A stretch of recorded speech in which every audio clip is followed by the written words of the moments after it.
దేవుని వాక్యమును ధ్యానం చేసుకుందాం రండి. సంఖ్యాకాండము 33వ అధ్యాయము 12వ వచనం. రిత్మాలో నుండి బయలుదేరి రిమ్మోను పారెసులో దిగిరి. చిన్న మాట ప్రార్థన చేసుకుందాం.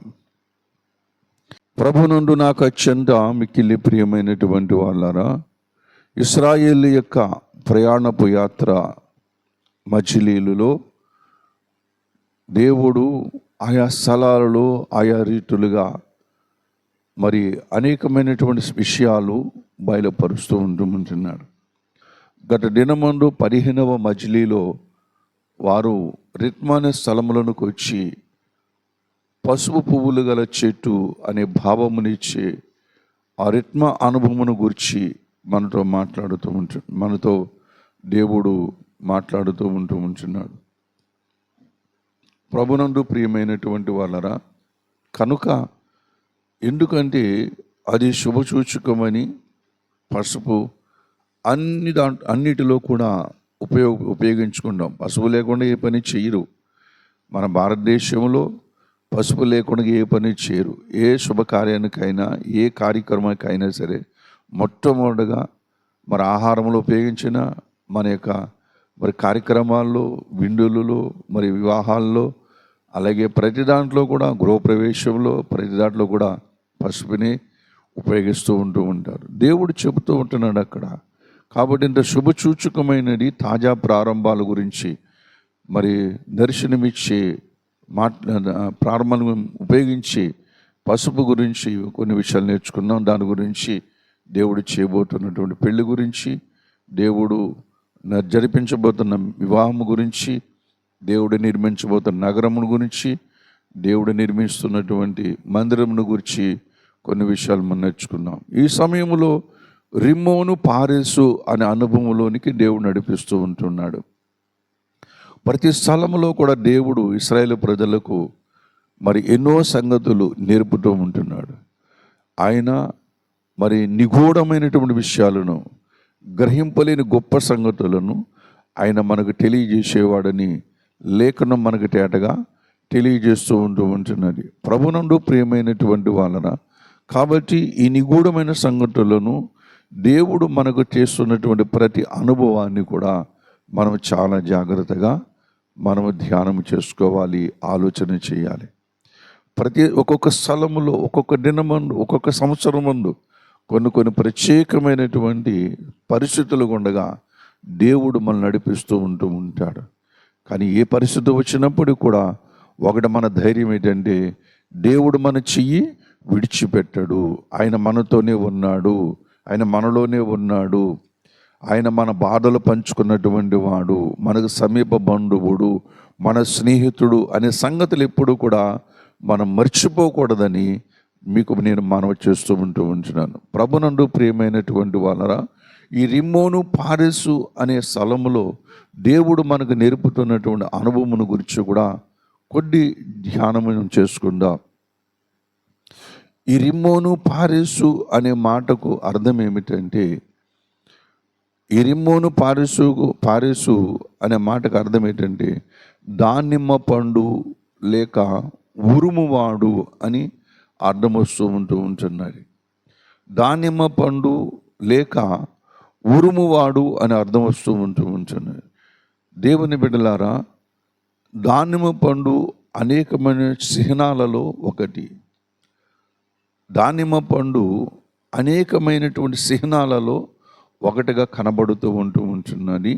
దేవుని బిడ్డ, దానిమ్మ పండు గురించి అనేకమైనటువంటి విషయాలు బైబిల్ గ్రంథములో లేక బయట మన యొక్క నిఘంటువులో కొన్ని విషయాలు మనం చూడగలుగుతూ ఉంటాం. దానిమ్మ పండు దేనికి గుర్తంటే, దేనికి సూచనంటే శక్తికి, బలానికి, అజేయతకు మరి సూచనగా చిహ్నాల్లో ఒకటిగా కనబడుతూ ఉంటున్నది. శక్తికి, బలానికి మరియు అజేయతకు అనగా ఓటమి లేనటువంటి పరిస్థితులకు చిహ్నాలుగా దానిమ్మ పండు కనబడుతూ ఉంటున్నది. కొన్ని దేశ చరిత్రలో లేక జెండాలలో కూడా మన భారతీయ జెండా మనకి ఎలాగైతే త్రివర్ణ పతాకం మనకి ఎలాగైతే ఉన్నాడు, కొన్ని ఒక దేశం యొక్క జెండాలో కూడా దానిమ్మ పండు అనేది కనబడుతూ ఉంటాడు. ఎందుకంటే దానిమ్మ పండు అజేయటకు సూచనగా ఉన్నట్లుగా మరి ఆ యొక్క జెండాలో మన ఆ దేశం యొక్క చిహ్నాల్లో ఒకటిగా కనబడుతూ ఉంటున్నది.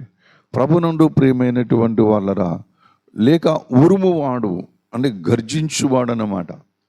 దేని గురించి అయినా అతని మాటలు ఎలా ఉంటే గర్జించువాళ్ళగా ఉంటే అంటే గట్టిగా మనుషులను మరి గర్జించి మరి బుద్ధి చెప్పినట్లుగా గర్జించి మీరు ఈ మాటలు వినండి అని చెప్పినట్లుగా మరి గర్జించినట్లుగా కనబడుతూ ఉంటాయి.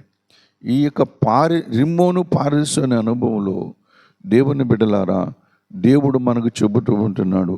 ఆయన ఆకాశములో నుంచి మనుషులతో అందరితో కూడా మాట్లాడుతున్నాడని మన బైబిల్ గ్రంథంలో చూస్తూ ఉంటున్నాం. దేవుడు యేసు ప్రభువు వారు బాప్తిసం పొందిన తర్వాత, ఆయనకు ఒడ్డుకు వచ్చిన తర్వాత ఆకాశములో నుంచి ఒక శబ్దం వినబడుతూ ఉంటుంది. ఈయన నా ప్రియ కుమారుడు అని నేను ఆనందించుచున్నానని చెప్పేసి అన్నప్పుడు, ఆ శబ్దం వినబడినప్పుడు ఆ చుట్టూ ఉన్నవారు అందరూ అనుకుంటారు కదా, ఆకాశములోంచి ఉరుము వంటి ఉరుము వచ్చింది అని అనుకుంటూ ఉంటారు. ఉరిమిండి అనుకుంటూ ఉంటారు. అంటే దేవుని మాటలు అక్కడ చాలా సందర్భాల్లో రాయబడి ఉన్నాయి. దేవుని బిడ్డలారా, అక్కడ ఉరిమింది అని అనుకుంటూ ఉంటారు, కానీ దేవుడు అక్కడ మాట్లాడుతూ ఉన్నాడు. దేవుని స్వరము మెల్లనైన స్వరమని మనం తెలుసుకున్నాం, కానీ ఆయన ఆకాశములోంచి మాట్లాడుతున్నప్పుడు కూడా ఈ విధముగానే వినబడుతుందని మరి బైబిల్ గ్రంథం తేటగా తెలియజేస్తూ ఉంటుంది. దేవుడు మనకు శక్తియు బలమును మరి అజేయత కూడా ఉన్నాడు, అజేయత అని కూడా ఉన్నాడని మీకు మనవి చేస్తూ ఉంటున్నాను. ఎందుకంటే శక్తిగల లేఖనములు మనకి ఇచ్చాడు, ప్రభును శక్తిగల నామమును మనకి ఇచ్చాడు. మరి విశ్వముని విమోచించగలిగినటువంటి దేవుని పరిశుద్ధ రక్తము భూమి మీద చిందించబడి ఉన్నది. ఈ మూడు చాలు మనకి. ఈ భూమి మీద జీవితం జీవించడానికి దేవుడు మనకి ఇచ్చిన ఈ మూడు అనుభవాలు మనకు సరిపోతూ ఉంటాయి. శక్తిగల లేఖనాలు అంటూ ఉంటాడు. అపోస్తలుడైన పౌలు తిమోతికి చెప్తాడు, శక్తిగల లేఖనములు దినదినము ధ్యానము చేయమంటూ ఉంటాడు. దేవభక్తి సాధనలు ఇది చాలా ఇంపార్టెంట్. చదువుకున్న వారు దేవుని వాక్యముని ధ్యానం చేయాలి. చదువు లేనటువంటి వారు దేవుని మాటలు వినాలి. దేవుని బిడ్డలారా, ప్రతి వారు కూడా దేవునితో సహవాసం చేయాలి. చదువు లేనటువంటి వారు దేవునితో సహవాసం చేయాలి, చదువుకున్న వారు దేవునితో సహవాసం చేయాలి. ఏతావాట అందరూ కలిసి దేవునితో సహవాసం చేయాలి. అలా సహవాసం చేస్తూ ఉన్నప్పుడు దేవుని శక్తి వారిని కమ్ముకుంటూ ఉంటుందని గత దినాన్ని మనం జ్ఞాపకం చేసుకుంటూ ఉంటున్నాం. ప్రభునందు ప్రియమైనటువంటి వారు ఆ యొక్క మేడగదిలో ఉన్నప్పుడు పరిశుద్ధాత్మ దేవుడు వారి మీదకు అగ్ని నాలుకలుగా విభాగింపబడి వారి అందరి మీదకు రాలినట్లుగా మనం చూస్తూ ఉంటున్నాం. వారు దేవుని శక్తిని పొందుకున్నారు.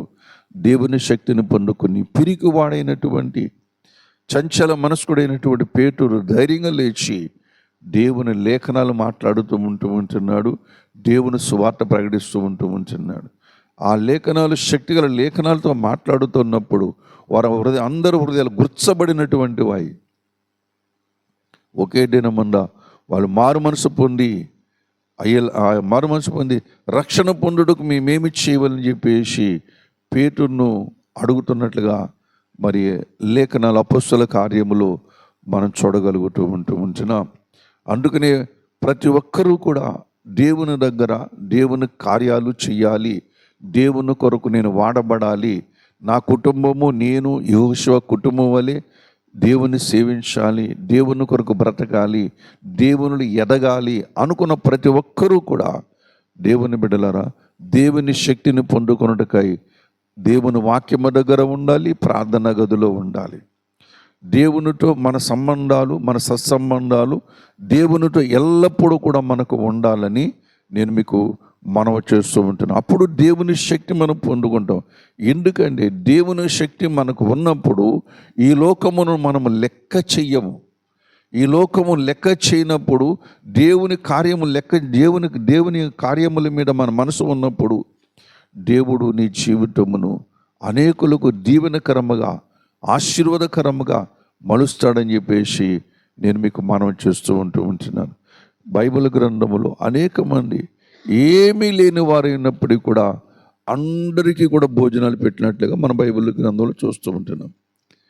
ఫర్ ఎగ్జాంపుల్, అపోస్తలుడైన పౌలు దగ్గర ఏమీ లేదు, వాడలో ఉన్నాడు, తినే సరుకులన్నీ అయిపోయినాయి, కానీ ఒక 2 రొట్టెలు మాత్రమే ఉన్నప్పుడు ఆ వాడలు ఇంచుమించు కొంతమంది, చాలామంది, కొన్ని వందల మందే ఉన్నారు. వారు ఉన్నప్పుడు, వారు వేరే దేశం వెళ్ళాలనుకున్నప్పుడు, వారి దగ్గర భోజనం లేనప్పుడు అపోస్తలుడైన పౌలు వాడిని ఆస్వాదించి వాళ్ళందరికీ భోజనం పెట్టినట్లుగా బైబిల్ గ్రంథములో మనం చూడగలుగుతూ ఉంటున్నాం. ప్రభునందు ప్రియమైనటువంటి దేవుని బిడ్డలారా, ప్రతి వారు కూడా మరి మాటలు జాగ్రత్తగా వినాలని మనం చేస్తూ ఉంటున్నాను. దేవుడు భోజనం పెట్టగలడు. కాకోలము చేత ఏలియాను పోషించిన దేవుడు నీకు భోజనం పెట్టలేడా? దేవుని ఏదో రకంగా దేవుడు అన్ని సిద్ధపరుస్తూ ఉంటాడు. దేవుని శక్తి మీద ఆధారపడినప్పుడు, దేవుని శక్తి మీద మనం ఆనుకున్నప్పుడు, దేవుని పరిపూర్ణమైనటువంటి కృప మీద మనం ఆనుకున్నప్పుడు దేవుడు నిన్ను నన్ను ఎవరిని కూడా సిగ్గుపడనివ్వడు. హల్లెలూయా. కాబట్టి ఆ శక్తిగల లేఖనాలు మనము ఎల్లప్పుడూ కూడా మన హృదయములో భద్రపరుచుకోవాలి. వాక్యమును హృదయములో భద్రపరుచుకోవాలి. భద్రపరుచుకున్నప్పుడే ఆ వాక్యమే నీకు జీవము, ఆ జీవమే నీకు బలము, ఆ బలమే నీకు ధైర్యము, ఆ ధైర్యములోనే సమస్తము కూడా దొరుకుతూ ఉంది. శత్రువును కూడా జయించగలిగినటువంటి ధైర్యం సంసోనికి ఎక్కడి నుంచి వచ్చింది? ఆ బలము, ఆ ధైర్యము దేవుని వాక్యమే కదా, దేవుని వాగ్దానమే కదా, దేవుని ఆశీర్వాదమే కదా. అంత ధైర్యం వచ్చింది, గొప్ప కార్యాలు చేశాడు. దేవుని బిడ్డలారా, మన జీవితంలోనూ కూడా అటువంటి గొప్ప కార్యములు జరగాలి అంటే దేవుని శక్తిగల లేఖనాలు మన హృదయంలో ఉండాలని ఈ స్థలములో దేవుడు చెబుతూ ఉంటున్నాడు. ఈ రిమ్మోను పారేసిన స్థలములో, ఓ ఇశ్రాయేలు ప్రజలారా, నా మాటలు మీ హృదయంలో ఉండాలి, మీరు నా మీద ఆధారపడాలి. నేను సర్వశక్తిమంతుడు దేవుడను, నేను మిమ్మల్ని ఆ యొక్క కనాను దేశం తీసుకువెళుతూ ఉంటాను. కనాను దేశం వెళ్ళడానికి నీ నీతి కారణము కాదు, నీ నీతి కారణము కాదు, నీ భక్తి కారణము కాదు, నీ బలము కారణము కాదు. దేవుడు నిన్ను ఆయన తన రెక్కల మీద మోసుకుని వెళుతూ ఉంటున్నాడు అనే సంగతిని నేర్పడానికి రిమ్మోను పారేసిన అనుభవంలోనికి వారు నడిపించినట్లుగా మనం చూస్తూ ఉంటున్నాం. ప్రభు నుండి నాకు అత్యంత మిక్కిలి ప్రియమైనటువంటి దేవుని బిడ్డలారా, అందుకని మరి అపోస్తలుడైన పౌలు కూడా తిమోతికి చెప్తాడు, లేఖనములు చదువుతూ ఉండు. ఏం చదువుకోవాలి? లేఖనములను వాక్యమును చదువుతూ అంటూ ఉంటాడు. దావీదేమంటాడు? దివారాత్రము నీ యొక్క వాక్యము నేను ధ్యానము చేస్తున్నాను అంటూ ఉంటాడు. దేవుడు ఏమంటాడు? దివారాత్రము తన దేవుని వాక్యమును ధ్యానించేవాడు ధన్యుడు అంటూ ఉంటున్నాడు. ప్రభు నన్ను పరిశీలనగా తెలుసుకోమంటూ ఉంటున్నాడు, నన్ను పరిశీలన చేయండి అంటూ ఉంటున్నాడు. 1 రోజు 2 రోజులుగా నీ జీవితకాలం అంతా కూడా పరిశీలనగా తెలుసుకోవటమే. ఈ రోజున ఏమి నేర్పుతాడో, రేపు ఏమి నేర్పుతాడో, ఎల్లుండి ఏమి నేర్పుతాడో, లేకపోతే ఈ వారంలో ఏం నేర్పుతాడో, లేకపోతే వచ్చే వారం ఏమి నేర్పుతాడు, నెలలో ఏమి నేర్పుతాడు, సంవత్సరంలో ఏం నేర్పుతాడు. అందుకని హబక్కూకు అంటాడు, సంవత్సరములు జరుగుతూ ఉంటుండగా నీ కార్యములను నూతన పరచమంటాడు, తెలియచేయమంటూ ఉంటున్నాడు. అంటే దేవుడు ఒకసారి తెలియచేయడంటే తెలియచేయడు. ఇస్తాను, ఈరోజు ఏమి నేర్పాలి ఇదే నేర్పుతాడు, రేపు ఏమి నేర్పాలో రేపు నేర్పుతాడు. అంతేగాని ఈరోజే మొత్తం నీ జీవిత పాఠాలని నేర్పడు. మనం ఈ స్థలంలోకి వచ్చిన తర్వాత మనం తెలుసుకోవాల్సిన విషయాలు ఉన్నాయి, మనం నడవలసిన విషయాలు ఉన్నాయి, మనం చక్కబెట్టుకోవాల్సిన విషయాలు ఉన్నాయి, మనం సిద్ధపడవలసిన విషయాలు కూడా ఉంటున్నాయని సంగతి మనం జ్ఞాపకం చేసుకోవాలని మీకు నేను మనవి చేస్తూ ఉంటున్నాను. కనుక ప్రభునందు ప్రియమైనటువంటి వాళ్ళరా, నీ జీవిత కాలములో దేవుడు నిన్ను అన్ని విషయాల్లో కూడా ఊరేగించాలి, విజయోత్సాహంతో ఊరేగించాలని దేవుడు తలస్తూ ఉంటున్నాడు. ప్రతి విషయంలో కూడా నువ్వు జయించాలి, నువ్వు జయవీరుడివి, ఓటమి ఎరగనటువంటి దేవుని కుమారుడివి, నువ్వు అసాధ్యము కానటువంటి ఏది కూడా అసాధ్యము కాదన్నటువంటి దేవుని యొక్క బిడ్డలం మనం. కాబట్టి దేవుని దగ్గర ఓటం అనేది లేదు, దేవుని దగ్గర అపజయం అనేది లేదు, ఆయనకు అసాధ్యమని ఏది కూడా లేదు. కనుక ఇంత శ్రేష్ఠుడైనటువంటి దేవుణ్ణి నీవు కలిగి ఉన్నావు కనుక ఏ విషయంలో కూడా ఓ ఇశ్రాయేలు ప్రజలారా మీరు దిగులు పడవద్దు, మీరు భయపడవద్దు, మీరు నా వైపు చూసి సాగిపోండి, నేను తీసుకెళ్తున్నాను మిమ్మల్ని అని చెప్పేసి గొప్ప శక్తిగల లేఖనములను దేవుడు మనకి ఇచ్చాడు. కాబట్టి లేఖనముల మీద మనము ధైర్యంగా ఉండాలి.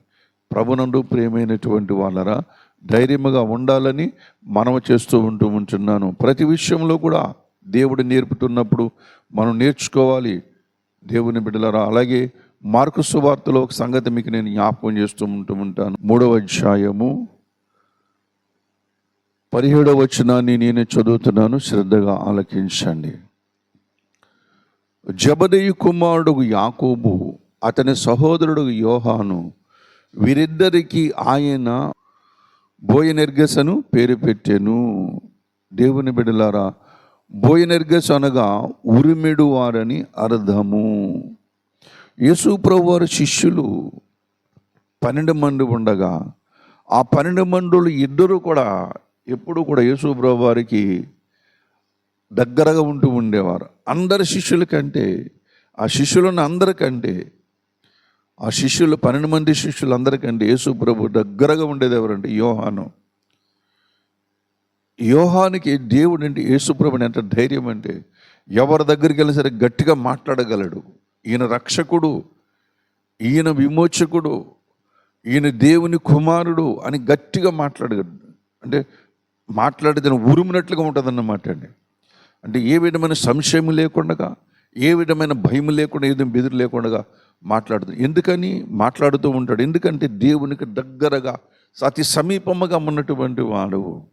ప్రభునందు దేవుని కార్యాల్లో, దేవుడి కార్యములో అసలు ఎటువంటి అనుమానము లేకుండా నమ్మేటటువంటి వాడు. దేవుడు సెలవిచ్చంటే అది జరుగుద్ది, దేవుడు చెప్పాడంటే ఇది జరగదంటే జరగదు అని దేవుని మాటలను గట్టిగా నమ్మేటటువంటి వాడు. నమ్మి మరి లోకానికి ఏమాత్రం సంశయం లేకుండా, డౌట్ లేకుండా ఖచ్చితంగా చెప్పేటటువంటి వాడు. దేవుని బిడ్డలరా, అందుకునే యేసు ప్రభువు వారు ఆ శిష్యుల్లో వీళ్ళిద్దరికి ఏమని పేరు పెట్టారంటే బోయర్గనేస్ అని పేరు పెట్టినట్లుగా మన బైబిల్ గ్రంథంలో అంటే ఉరిమెడు వారు. ఈ భూమి మీద ధైర్యంగా బ్రతకాలంటే, సాక్ష్యం ఇవ్వాలంటే ప్రభునందు ప్రియమైనటువంటి వాళ్ళరా, మనము దేవుని లేఖనాలను ఎరిగిన వారమై ఉండాలి. దేవుని ధ్వజం ఎత్తి పట్టేవారుగా ఉండాలంటే దేవుని యొక్క వ్యక్తిత్వమును, దేవుని యొక్క చిత్తమును ఎరిగిన వారమై మన జీవిత యాత్రలో ప్రయాణము చేయాలని నేను మీకు మనవి చేస్తూ ఉంటున్నాను. ప్రభునందు ప్రియమైనటువంటి వాళ్ళరా, యోహాను కూడా ఎంత ధైర్యవంతుడండి. యోహాను ఎవరి గురించి రాయబడిన సంగతులు యోహాను గురించి రాయబడి ఉన్నవి. అతడు నేను వచ్చేంత వరకు బ్రతికి ఉంటాడని కూడా మరి బైబిల్ గ్రంథం చెబుతూ ఉంటాను. బ్రతికి ఉంటే ఉంటాడో ఉండడో నీకెందుకు అని చెప్పేసి పేతుడితో కూడా యేసు ప్రభువు వారు మాట్లాడినట్లుగా మనం చూస్తూ ఉంటున్నాం. అంత ధైర్యవంతుడు కాబట్టి పద్మస్ ద్వీపంలోకి వెళ్ళి కూడా ప్రకటన గ్రంథ ధ్యానాలు కూడా, ప్రకటన గ్రంథము విషయాలు కూడా దేవుడు బయలుపరిచాడు. అవి యోహాను ద్వారా దేవుడు మనకు అవి బయలుపరుస్తూ ఉంటున్నాడు. కాబట్టి ఈ రిమ్మోను పారేసిన స్థలము మనకు చెబుతుంది ఏంటంటే దేవుని వైపు చూడండి, ధైర్యంగా ఉండండి, దిగులు పడకండి, ఏ విషయంలో కూడా విచారపడకండి. ఉన్నాయని మీరు పొంగిపోకండి, లేవని విచారపడకండి. ఇలా జరుగుతుందంటే విచారపడకండి. నీ జీవితములో దేవుని చిత్తము లేకుండా ఏ కార్యము కూడా జరగదు. ఏ పరిస్థితి కూడా జీవితంలో రానివ్వడైనా దేవుని చిత్తమైనది అక్కడ దేవుని చిత్తమును ఒప్పుకొని దేవునికి లోబడి దేవునికి విధేయత చూపించి దేవుని నడుచుకున్నామనుకోండి, దేవుడు నీ జీవితాన్ని చక్కగా, సంతోషంగా, ఆనందమయముగా నడిపిస్తూ. శ్రమ కూడా నీకు ఆనందం అవుతుంటుంది, శ్రమ కూడా నీవు ఆనందం అవుతుంది. శ్రమలోనే దేవుని సన్నిధి ఎక్కువగా దొరుకుద్ది. శ్రమలోనే దేవుని యొక్క కార్యములు మన జీవితంలో ఎక్కువగా జరుగుతాయి. వారు హింసల్లో అభివృద్ధి పొందారు, వారు ఇదివరకు మనం చదువుకుని ఈ యొక్క ఇశ్రాయేలు ప్రయాణ యాత్రలను చదువుకున్నాం.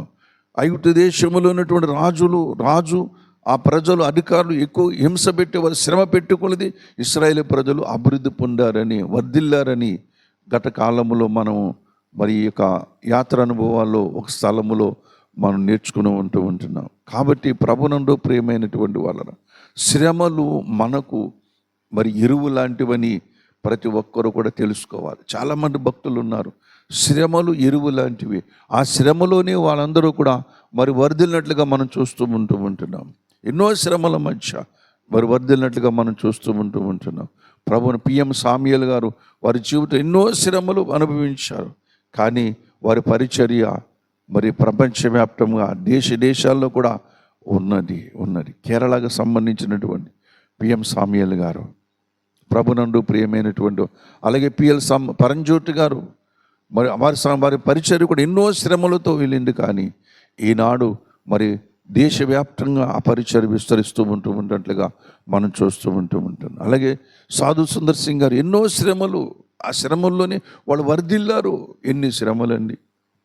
భయంకరమైన బావి, ఆ బావి నిండా జలగలు, ఆ జలగల్లో ఆయన కొన్ని రోజులు ఉండిపోయాడు. ఆయన పెట్టారు, ఆ జలగల దాన్ని పడేశారు. ఆయన యేసుప్రభువుని నమ్ముకున్నారని ఆ జలగల్లోనే ప్రభుని స్తుతించుకున్నాడు. ఎందుకంటే జలగలని వచ్చి రక్తముని పీల్చేసి చంపి చచ్చిపోతాడని చెప్పేసి అనుకున్నారు. కానీ కొన్ని రోజులు పోయేసరికి ఆ జలగల్లోంచి బయటికి తీస్తే మరి సుందర్ సింగ్ గారు బతికే ఉన్నాడు. ఒకసారి అయితే యాకనే జంతువు యొక్క చర్మమును బలిసివేసి ఆ చర్మములో మరి సుందర్ సింగ్ గారిని మరి డబ్బలంతో పురుకొస్తూ కుట్టేసి ఆ చర్మలు బంధించి పెట్టారు, చచ్చిపోతాడని చెప్పేసి. ఎందుకంటే ఎండకేమో బాగా బిగిసిపోతూ ఉంటుంది, అది వేడికి బాగా బిగిసిపోతూ ఉంటుంది. ఆ బిగిసిపోయి మరి సుందర్ సింగ్ గారు చచ్చిపోతారని చెప్పేసి ఆయనకి ఎన్నో శ్రమలు వచ్చాయి, ఎన్నో కష్టాలు వచ్చాయి. ఆయన జీవితకాలం అంతా కూడా దేవుని బిడ్డలారు చెప్పులు లేకుండా కానీ మరి మన భారతదేశం అంతా తిరిగినటువంటి వాడు, మన భారతదేశం అంతా కూడా కాలినడకుండా తిరిగినటువంటి వాడు, చెప్పులు లేకుండా కానీ నడుస్తున్నప్పుడు మడాల్లోంచి కాళ్ళలోంచి రక్తము కారుతూ ఉండేదట. కాకినాడ కూడా వచ్చాడు ఆయన. ప్రభునందు ప్రియమైనటువంటి వాళ్ళన మరి కాశ్మీర్ వరకు ఆయన దేవుని సువార్తను ప్రకటించినట్టుగా మనం చూస్తున్నాం. శ్రమల్లోనే వాళ్ళ జీవితాలు వికసించాయని లేఖనం సెలవిస్తూ ఉంటున్నాడు. ప్రభునందు ప్రియమైనటువంటి వాళ్ళ మరి డేవిడ్ లివింగ్స్టన్ కూడా తనకున్న ఆస్తినంతా కూడా అమ్మివేసి పేదలకు ఇచ్చేసేసి ఆఫ్రికా దేశంలో దేవుని సువార్త సేవకు వెళ్ళాడు. అందమైన ఇల్లు, అందమైన భార్య, అందమైన పిల్లలు, మరి వాళ్ళందరినీ కూడా విడిచిపెట్టి దేవుని సేవకు వెళితే ఆ సేవలో ఆయన నలిగి ఆయన అరణ్యములు నడుస్తూ ఉన్నప్పుడు ఒక ముళ్ళు కన్ను పోయింది. అరణ్యములు దేవుని సేవ చేస్తున్న ఒక సందర్భంలో మరి సింహం వచ్చి అతని మీద దాడి చేసినప్పుడు చెయ్యి పోయింది. ఒక చెయ్యి లేడు, ఒక కన్ను లేడు. మరి దేవుని సువార్తలో కొవ్వొత్తిలా కరిగిపోయాడైనా, ఎన్ని శ్రమల మధ్య కరిగిపోయి ఆఖరికి అన్నీ కూడా మరి దేవుని పరిచయం చేసి ఇంటికి రావాలని కొన్ని సంవత్సరాలు పోయిన తర్వాత ఇంటికి వచ్చినప్పుడు మాసిపోయిన గెడ్డం, పెరిగిపోయిన జుట్టు, ఒక కన్ను లేడు, ఒక చెయ్యి లేడు. ప్రభునందు ఈ పరిస్థితులు ఇంటికి వెళ్ళినప్పుడు తన భార్య కూడా తను గుర్తుపట్టలేని స్థితిలో వచ్చింది. తన భార్య కూడా గుర్తుపట్టలేడు. ప్రభునందు ప్రియ అన్నీ కూడా కోల్పోయాడు. దేవుని కొరకు ఆయన ఒక దీపం వలె, ఒక వెలుగు వలె, ఒక కాంతి పుంజం వలె మన జీవితంలో కనబడుతూ ఉంటాడు. దేవుని బిడ్డలారా, శ్రమల మధ్య లోకములో ప్రభునందు ప్రియమైనటువంటి వాళ్ళరా ఇంకా చాలామంది ఉన్నారు. డేవిడ్ బ్రైనార్డు కూడా 33 సంవత్సరాలు బ్రతికాడు. విలియం కేరీ వల్ల స్ఫూర్తి పొందుకొని మరి శ్రమల మధ్య, అనేకమైన శ్రమల మధ్య, కష్టాల మధ్య, నిందల మధ్య వారు అభివృద్ధి పొంది ఈనాడు నీ చేతుల్లో బైబిల్ ఉందంటే కారణము విలియం కేరీ. ఆయన ఒక వాడలో పని చేసుకునే పనివాడి కింద వచ్చాడు. ఆయన ఒక పనివాడు, చేతిలో మసుగుడు తప్ప ఏమీ లేడు. దేవుని బిడ్డలారా, అటువంటి ఆయన మన భారతదేశం వచ్చి అనేకమైన శ్రమల మధ్య నోచుకొని బైబిల్ ప్రింటింగ్ ప్రెస్ను కనిపెట్టి బైబిల్ ప్రింటింగ్ ప్రెస్ను మరి సిద్ధపరిచి మరి బైబిల్ని ప్రింట్ చేసి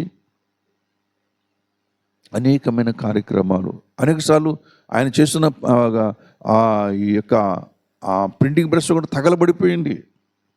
అయినా సరే నిరాశపడలేడు, చింతపడలేడు, దిగులు పడలేడు, దేవా ఇలా చేసేమని అనలేడు. కానీ మరలా దేవుని చిత్తము కొరకు తను సిద్ధపరుచుకుని దేవుని పరిచయలు సాగినట్లుగా మనం చూస్తూ ఉంటున్నాం. ప్రభునందు ప్రియమైన వాళ్ళరా, అపోస్తలులు కూడా శ్రమలోనే వర్ధిల్లారు వాళ్ళు. హల్లెలూయా, శ్రమలోనే వర్ధిల్లారు వాళ్ళు. దేవుని బిడ్డలారా, అపోస్తలుల 4:30 చెబుతూ ఉంటాడు ఏంటంటే, వారు ధైర్యం చూసి యేసుప్రభు శిష్యులు వారు ధైర్యం చూశారట. లోకము చూసిన వారు ధైర్యం, అధికారులు చూశారు వారు ధైర్యం చూసి ధైర్యంగా సాక్ష్యం ఇచ్చారట. హల్లెలూయా, వారు ఏం చేశారు? ధైర్యంగా సాక్ష్యం ఇచ్చారు. దేవుని వాక్యం అంటే దేవుని శక్తి, దేవుని సువార్త అంటే దేవుని శక్తిని కలిగి ఉన్న, ఒక్క మాట కలిగి ఉన్న నీ జీవితంలో శక్తివంతుడుగా ఉంటూ ఉంటా.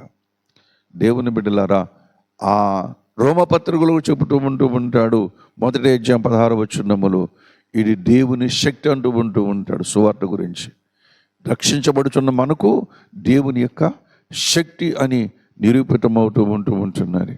అందుకనే తిమోతితో కూడా మాట్లాడుతూ ఉంటాడు. 1 తిమోతి పత్రిక 4:8 దైవ భక్తి అన్ని విషయముల్లో కూడా ప్రయోజనకరమైనది అంటూ ఉంటాడు.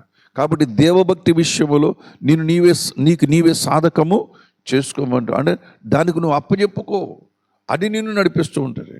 మనం నడవడం కాదు, మనము దానికి అప్పచెప్పుకోవాలి. వాక్యానికి మనం అప్పచెప్పుకోవాలి, దేవునికి మనం అప్పచెప్పుకోవాలి. అప్పుడు దేవుడు నడిపిస్తూ ఉంటాడు. సిగ్గుపడనక్కర్లేని వానిగా దేవుడు నిన్ను నడిపిస్తూ ఉంటాడు. ఎందుకంటే దేవుని వాక్యము ప్రభుని ఈ లోకములో సాతానుడు నీకు విరోధంగా కడుతున్నటువంటి దుర్గములను పడద్రోయగలిగినటువంటి శక్తి కలిగినటువంటి లేఖనమే. హల్లెలూయా. ఇశ్రాయేలు ప్రజల ముందు ఎరుకో కోటగోడలు ఉన్నాయి. ఎవరు కోటగొట్టగలరు? ఎవరు కూలగొట్ట? శత్రు దుర్భేద్యమైనటువంటి ఆ కోటగోడలను ఎవరూ కూలగొట్టలేరు. కానీ దేవుడు మాత్రం ఎలా కూలగొట్టాడు? గుణపం, పలుగు, పార, బాంబులు పెట్టాడా? ఏం పెట్టలేడు ఆయన. దేవుని బిడ్డలారా, కేవలము దాని చుట్టూ 7 మార్లు ప్రదక్షిణం చేయటం బట్టి, వాళ్ళు దేవుని స్తుతించడం బట్టి, ఆర్భాటముట కేకలు వేయటం బట్టి ఎరుకో కోట గోడలు పేక మెడల్లా కూలిపోయాయి. హల్లెలూయా. అలాగే మన చుట్టూ ఎన్నో సమస్యలు ఉంటాయి, ఎన్నో కష్టాలు ఉంటాయి, శత్రు దుర్భేజమైనటువంటి పరిస్థితులు మరి ఎవరు కూడా మరి తీర్చలేని సమస్యలు ఉంటాయి. కానీ దేవుడు ఆ వాటినన్నిటి నుంచి కూడా దేవుడు మన ఆవలికి నడిపించగలడు, వాటిని జయించి ఆవలికి నడిపించగలడు అనే సంగతి నువ్వు ఎప్పుడు కూడా మర్చిపోవద్దు. నీ జీవితంలో, నీ కుటుంబంలో, నీ బిడ్డల గురించి కానీ, నీ పరిస్థితుల గురించి కానీ మనం దిగులు పడవద్దు. ఎందుకంటే వాటిలో నుంచి విడిపించగలిగిన దేవుడు నీలో ఉన్నాడు. బలవంతుడైన దేవుణ్ణి, వాటిని జయించగలిగిన దేవుని నీలో ఉండగా నువ్వెందుకు శరీరక ఈ యొక్క సక్షములతో నువ్వు లోకాన్ని చూస్తూ దిగులు పడతావు? దిగులు పడవద్దు. దేవుని దగ్గర వినయముతో దేవుని అడగండి. దాని మీద దేవుడు నీకు విజయం ఇస్తాడు, దాన్ని స్వాధీనపరుస్తాడు. హల్లెలూయా.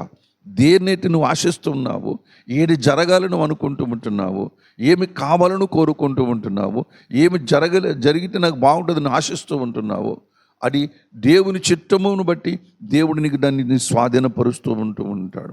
సామర్థ్యము లేని వారికి సామర్థ్యము ఇస్తూ ఉంటాడు. కనుక ఆ ప్రభునందు నాకు అత్యంత మిక్కిలి ప్రియమైనటువంటి వాళ్ళరా, ఈ రిమ్మోను పారిశ్రమములో దేవుని వైపు చూడండి, దేవుని వల్ల మీకు సహాయము దొరుకుతుందంటాడు. 2 కొరింథీయులకు రాసిన పత్రిక 10వ అధ్యాయము 4-5 2 కొరింథీయులకు రాసిన పత్రిక 10వ అధ్యాయము 4-5 పౌలు అంటూ ఉంటాడు, మా యుద్ధోపకరణములు ఈ లోక సంబంధమైనవి కావు, మా యుద్ధోపకరణములు దేవుని ఎదుట సాతానుడు కట్టినటువంటి దుర్గములను పడద్రోయగల శక్తి కలిగినటువంటివి అని చెబుతూ ఉంటారు. ఎందుకంటే ఏం కావాలి మనకి? శత్రువు మన ఎదురు కనబడుతూ ఉన్నప్పుడు వాడిని జయించేవాడు ఎవరంటే మన ప్రభువైన యేసయ్య నీ పక్షంగా యుద్ధం చేస్తానన్నాడు. ఆయన మాట ఇచ్చాడు. ఆయన మీరు యుద్ధం చేయొద్దు, మీకు కేవలం నిలిచి ఉండండి అంటే అన్నాడు ఎర్ర సముద్రం దగ్గర. ఇశ్రాయేలు పిల్లలు ఏమన్నాడు? మీరు యుద్ధము చేయవద్దు, కేవలం నిలిచి ఉండండి, నేను చేస్తాను. ఎందుకంటే వాడిని జయించేది నేను, నా వాక్యము, ప్రభు నా సన్నిధి, నా చిత్తము, నా సంకల్పం అని ఏం చేస్తుంది? జయిస్తూ ఉంటున్నారు. అందుకని ఎర్ర సముద్రమును దేవుడే పాయలుగా చీల్చాడు. మారా అనుభవం మధురంగా మార్చింది దేవుడే. ఆకలేసినప్పుడు అన్నం పెట్టింది దేవుడే. రాత్రి వేళ వెలుగుగా ఉండేది దేవుడే. పగటి వేళ నీడగా ఉండేది దేవుడే. ప్రభునందు ప్రియమైనటువంటి వాళ్ళ సముద్రపు తూర్పుగా రప్పింపజేసి వాళ్ళకు పూరిలిచ్చింది దేవుడే.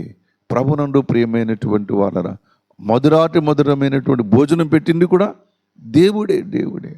కాబట్టి ఎక్కడికి ఏ స్థలములకు వెళ్ళినా సరే శత్రువుని జయిస్తున్నది కూడా దేవుడే. ప్రభునందు ప్రియమైనటువంటి వాళ్ళ వారి మంచి చెడ్డలు చూస్తున్నన్ని కూడా దేవుడు. రోగం వచ్చినప్పుడు స్వస్థపరిచేది కూడా ఎవరు? దేవుడే.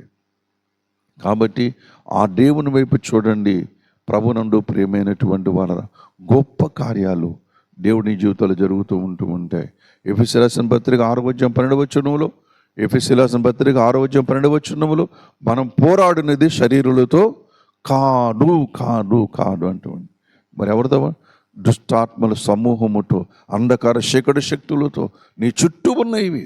అవి మనుషులు దూరి ప్రభునందు ప్రియమైనటువంటి వాళ్ళరా అవి నీకు కీడు చేయాలని, దేవుని నుంచి తప్పించాలని, నిన్ను క్రిటిసైజ్ చేయాలని, నేను అవమానపరచాలని, నేను కష్టాలు పాలు చేయాలని, ఎలాగైనా సరే దేవుని నుంచి నేను బయటికి తీసుకురావాలని చెప్పేసి ఆ శక్తులని పనిచేస్తూ ఉంటాయి. వాటికి భయపడవద్దు. వాటికి మించిన శక్తిమంతుడు, బలవంతుడు, నిజమైనటువంటి దేవుడు నీ హృదయంలో ఉన్నాడని నువ్వెల్లప్పుడూ కూడా జ్ఞాపకం చేసుకోవాలని నీకు మనవి చేస్తూ ఉంటున్నాను. కాబట్టి ప్రభునందు ప్రియమైనటువంటి వాళ్ళ రిమ్మోను పారిస్ అనే అనుభవం ఏంటంటే, మరి మనకు శక్తి, మనకు బలము దేవుడు, దేవుని వాక్యము, యేసు నామము, యేసు రక్తము. కాబట్టి ప్రభునందు ప్రేమ ధైర్యం తెచ్చుకోండి. మరి ఇక అంతేకాదు, ఈ సంగతులను బట్టి ఉరిమెడవారు అనగా దేవుని సన్నిధిలో ప్రార్థనా గదిలో ఉండేవారు. హల్లెలూయా. అప్పుడు దేవుడు మనకి మన శక్తికి మించినటువంటి జ్ఞానమును దేవుడు మనకిస్తూ ఉంటాడు. ఆ నోటిలో ఆ మాటే చాలు. ఆ మాటను చూసి అనేక మంది భయపడుతూ ఉంటారు. ఈ లోకపు శక్తులే భయపడుతుంటాయి. ఈ లోకపు శక్తులు ఏమంటే భయం ఏంటి తెలుసా? నీ మాటలంటే వాడికి భయం లేదు. కానీ దేవుని నామ ఉచ్చారణ, యేసుక్రీస్తుని నోటంట వచ్చిందనుకుని లోకం భయపడుతూ ఉంటుంది. ప్రార్థననే మాట వచ్చిందనుకుని లోకం భయపడుతూ ఉంటుంది. దేవుని వాక్యమని బైబిల్ గ్రంథం చూసినప్పుడు లోకం భయపడుతూ ఉంటుంది. అందుకని దేవుని నామం మీదను, దేవుని వాక్యం మీదను, ప్రార్థనల మీదను ఈనాడు ప్రభునందు అనేకమైనటువంటి వాళ్ళు వచ్చి మనల్ని క్రిటిక్ చేస్తూ ఉంటున్నారు. ఎందుకని? ఇది శక్తి కలిగినది, ఇది బలము కలిగినది, ఇది మనుషులను ధైర్యపరిచేది, వాళ్ళని దీవించేది, వాళ్ళని విస్తరింపజేసేది ఈ నామమే, ఈ వాక్యమే, ప్రభును ఈ రక్తమే అని బైబిల్ గ్రంథములో వాళ్ళు తెలుసుకొని, కాబట్టి ఈనాడు లోకమంతా కూడా క్రైస్తవ సమాజం తిరుగుబాటు చేస్తూ ఉంటున్నారు. లోకమే తిరుగుబాటు చేస్తుంది. లోకము దుష్టుని వశంలో ఉన్నది. దుష్టుడికి ఇష్టం ఉండదు బైబిల్ గ్రంథం చదువుకోవడం, వాడికి ఇష్టం ఉండదు. బైబిల్ గ్రంథం చదవనివ్వడో, అలాగే యేసు నామమును మన నోట ఉచ్చరింపనివ్వడో, ఉచ్చరింపకూడదు అనుకుంటాడు. దీని మీద అనేకమైన చెడు ప్రచారం చేస్తూ ఉంటున్నాడు దేవుని బిడ్డ. ఎందుకని? ఈ లోకం ఎన్ని మాటలన్నా మాట్లాడు, కానీ వాళ్ళకి పర్వాలేదు, ఇష్టమే. కానీ యేసు ప్రభు మాట మాట్లాడితే వాళ్ళకి ఇష్టం ఉండదు. ప్రార్థన చేయండి వాళ్ళకి ఇష్టం ఉండదు. ఎందుకని? దేవుని బిడ్డలారా, దేవుని వాక్యమును బట్టి, దేవుని నామమును బట్టి, విశ్వాసాలు చేస్తున్న ప్రార్థనను బట్టి, వాళ్ళ పరిశుద్ధులుగా తయారైన విధానమును బట్టి లోకము యేసయ్య వెంట వెళ్ళిపోతుందన్న భయం వాళ్ళకి. వాళ్ళు ఎంత భయపడుతున్నా సరే లోకం ఆయన వెంటే వెళతాది కూడా. వాళ్ళు ఎన్ని ఆటంకాలు పెట్టినా సరే వెళదాలి కూడా. ఇశ్రాయేలు ప్రజలు ఖచ్చితంగా ఎన్నో భయాలు, శత్రువులు, రాజులు భయపెట్టినప్పుడు కూడా వాళ్ళు కణాల్లోకి వెళతారు. దేవుడు తీసుకెళ్తాడు. హల్లెలూయా. అలాగే ఈ లోకం నిన్ను పరిస్థితులు మనం భయపెట్టినా మనల్ని ఎక్కడికి తీసుకెళ్తాడైనా? ఆ నిత్య రాజ్యంలోనికి తీసుకుని వెళుతున్నాడు గనక ఏ సంగతిని గురించి కూడా భయపడవద్దు, దిగులు పడవద్దు. ప్రభునందు ప్రియమైన వాళ్ళరా, ప్రభు యేసునందు విశ్వాసం ఉంచండి. అప్పుడు మన జీవితంలో సమస్త కార్యములు పరిశుద్ధాత్మ దేవుడు చేస్తూ ఉంటాడు. కాబట్టి ఈ రిమ్మోను పారిస్ అనుభవము దేవుని బిడ్డలారా ధైర్యం మనకి ఇస్తూ బలం ఇస్తూ ఉంటున్నది. మరి ఏ విషయంలో కూడా ఓటమి లేదు, కానీ అజేయులుగా దేవుని ఎదుట నిలబెడుతూ ఉన్నదనే అనుభవాన్ని లేఖనం ఇక్కడ మనకి తేటగా తెలియజేస్తుంది కనుక మరి ఇటు గొప్ప ధైర్యం తెచ్చుకొని విశ్వాస జీవితంలో సాగిపోదాం. రండి ప్రార్థన చేసుకుందాం. దేవుడి మాటలు మన వినికులు దీవించునుగాక.